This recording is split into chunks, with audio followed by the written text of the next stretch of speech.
Hello welcome back to my channel. నేను మీ శారదా. నేను ఇవాళ మీకైతే పెసర సత్తి చేసి చూపిస్తున్నా అండి. దసరా పండుగ వస్తుంది, సద్దుల బతుకమ్మ వస్తుంది కదా, అందుకోసం చేసి చూపిస్తున్నా. నేనైతే ఒక కప్పు తీసుకున్నా అండి పెసర్లు. ఇలా బద్ద పప్పు తీసుకున్నా. డైరెక్ట్ పెసర్లు కూడా వేసేసుకోవచ్చు. లాస్ట్ టైం నేను పెసర్లతోటి చేశాను. మీరు కావాలంటే నా ఛానల్లోకి వెళ్ళి చెక్ చేయండి, లేకపోతే డిస్క్రిప్షన్లో లింక్ కూడా ఇస్తా అండి. ఇలా మీడియం ఫ్లేమ్ పెట్టేసుకొని మంచిగా ఫ్రై చేసేసుకోవాలి. పప్పు మాడొద్దు, అప్పుడు టేస్ట్ వేరే వస్తూ ఉంటుంది. ఇలా మంచిగా ఫ్రై చేసుకున్న తర్వాత చల్లారబెట్టేసుకొని మిక్సీ జార్లోకి వేసేసుకొని మిక్సీ పట్టేసుకోవాలి.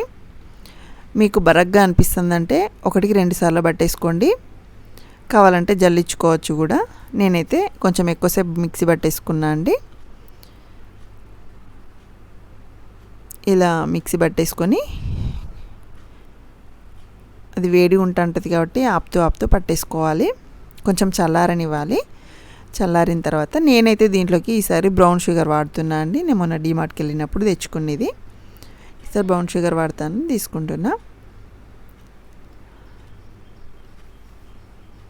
కప్పుకి కప్పు వేసేసుకోండి, స్వీట్ సరిపోతూ ఉంటుంది. నేను ఫస్ట్ అయితే ఒక 3/4 కప్పు దాకా వేసేసుకున్నా. స్వీట్ సరిపోతుందేమో అని నాకు కొంచెం తక్కువ అనిపించింది.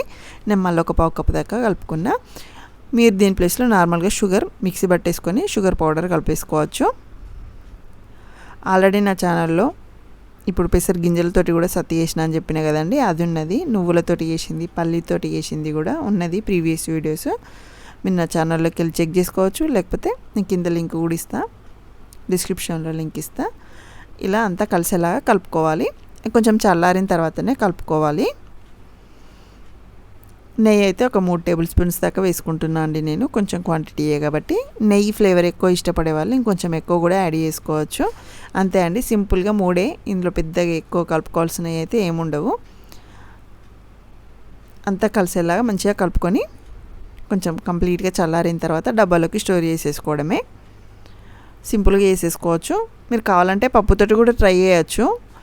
పప్పుతోటి ఇంకొంచెం టేస్ట్ వేరే వస్తుందేమో నాకు తెలిసి. నేనైతే పప్పుతోటి ఎప్పుడు ట్రై చేయలేదండి, మళ్ళీ ముందు ఎప్పుడైనా చేస్తే చూపిస్తా.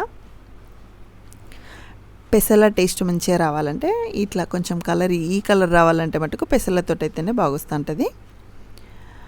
తప్పకుండా ట్రై చేసుకోండి, సింపుల్గా వేసేసుకోవచ్చు. మిగిలిన వీడియోస్ కూడా చూడండి. నా ఛానల్ని ఫస్ట్ టైం చూసినట్టయితే తప్పకుండా లైక్ చేయండి, షేర్ చేయండి, సబ్స్క్రైబ్ చేయండి. Thank you.